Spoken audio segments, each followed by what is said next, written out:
Hello, my name is Benjamin Hart. I'm an American attorney and the Managing Director of Integrity Legal here in Bangkok, Thailand. As the title of this video suggests, we're discussing K-1 visas.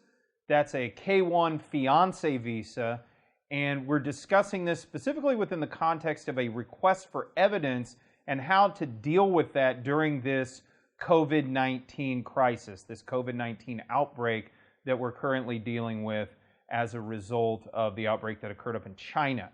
Now, specifically, we're talking about requests for evidence. I'm not talking about the entire process. So first of all, let's discuss what is a request for evidence, also called an RFE. So what is a request for evidence? Well, it's basically exactly what the title would seem to imply.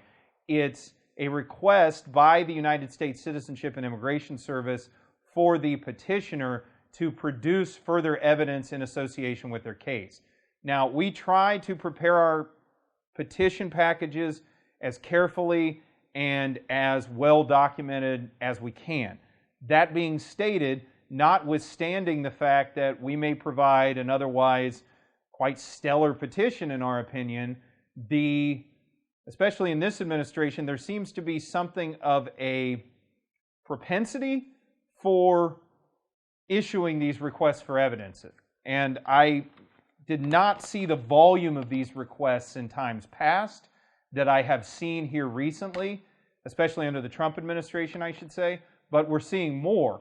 And the question for this video is how best to deal with that? Well, in my opinion, dealing with RFEs moving forward is going to be basically the same as it ever was, for lack of a better term. However, it may take longer due to delays caused by COVID-19. Fortunately, a recent announcement from USCIS seems to take this into consideration. So the announcement is titled, USCIS announces flexibility for requests for evidence, notices of intent to deny, quoting directly, in response to the coronavirus COVID-19 pandemic, U.S. Citizenship and Immigration Services announced that it is adopting a measure to assist applicants and petitioners who are responding to requests for evidence, RFEs, and notices of intent to deny dated between March 1 and May 1, 2020. For applicants and petitioners who receive an RFE or NOID dated between March 1 and May 1, 2020, any responses submitted within 60 calendar days after the response deadline set forth in the RFE or NOID will be considered by USCIS before any action is taken.